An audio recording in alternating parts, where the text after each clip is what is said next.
Following the Leafs' brutal Game 7 loss, Morgan Reilly has come out today and got emotional regarding the Toronto Maple Leafs collapse. So I'm going to break down his comments, as well as Ilya Samsanov. He spoke out and revealed something surprising about his potential future with this team. Stay tuned for all that in this episode. But before we do, if you're a part of the 80% who are not subscribed, make sure to hit that button. We're producing 1 to 2, sometimes even 3 or 4 videos a day, so it would mean the world if you could hit that subscribe button. We're on the road now to 9,000. We're approaching 9,000 fast, so if you enjoy our content, thank you guys for your support. But Darius, let's get right into it. Obviously, it's locker cleanout day. We had a video earlier today, and now we're talking about Morgan Reilly and Ilya Samsanov, and specifically Morgan Reilly. Obviously, the Leafs, since 2018 and since this Core 4 started, they've yet to win more than one playoff round, and that was last year where they won one. Other than that, they've gotten eliminated in the first round. And now Morgan Reilly came out today, and Morgan Reilly was emotional, according to reporters who were there. So it says it looks like he was on the verge of tears in his end of season presser, and that is probably the biggest sign that the room knows something big is coming. And Darius, this is, it's sad to really think about. Obviously, Morgan Reilly was a really good player this season. He's locked up long term. He's going to be a part of the Core 4. He's not going to be the one moved, but he must know deep down that something is going to change. This is the end of an era for the Core 4, most likely, and because of that, he was quite sad. And I'll get into the exact comments in a second, but let's get your thoughts on that first. He was emotional today.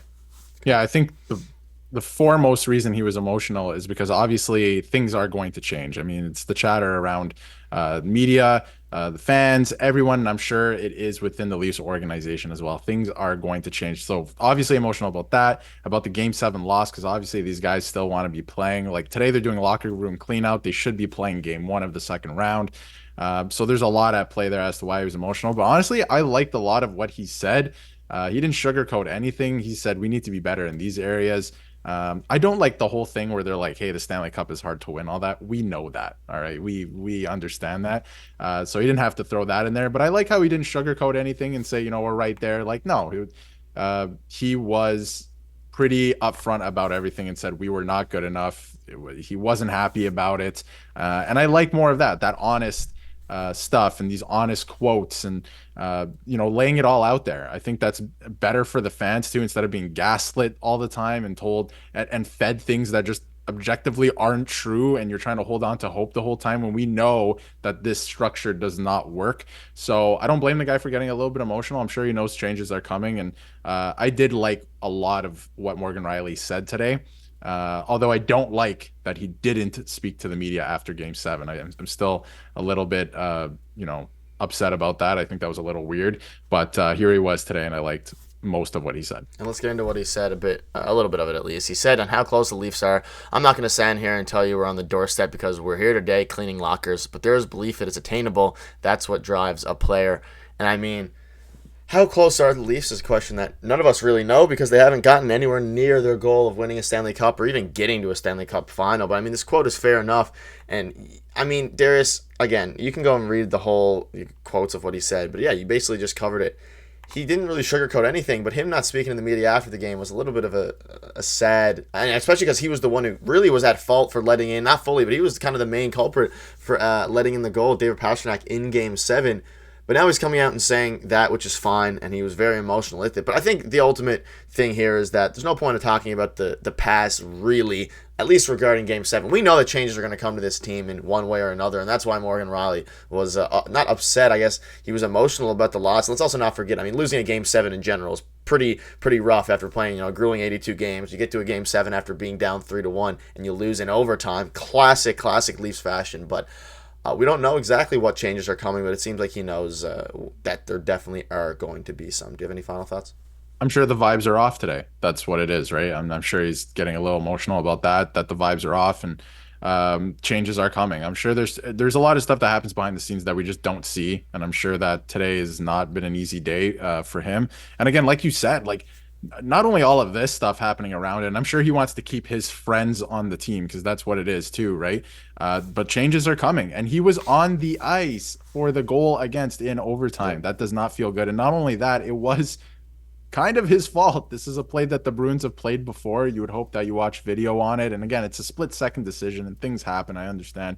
But it is that was his man, and that was the play that he should have been there for. So it is a little frustrating. But again, hockey's so fast, so you can't really blame him for it. He didn't have a great playoff series either, so a lot to be frustrated about. And the fact of the matter is, I don't think the team is built right. I think they're frustrated about it because they thought that they could win this way, and that's not the case. And things are going to change. And they've been together for a long time at this point. So I could see how it would be very frustrating and emotional for them. Yeah, and speaking of emotional, Ilya Samsanov was emotional as well, and he says that he doesn't remember the last time he's felt this down, and adds that, quote, he needed to play better in the series against Boston, end quote there. And he said on his status, he says, I love this city, love everybody on this team, and he kind of hints at the fact that he wants to be a Toronto Maple Leaf long term, which we'll get into in a second. But, yeah, he feels horrible. He was emotional as well. It seems like most of the locker room was pretty emotional. And it's just interesting. He loves the city, loves everybody on this team when asked about a pending free agent status.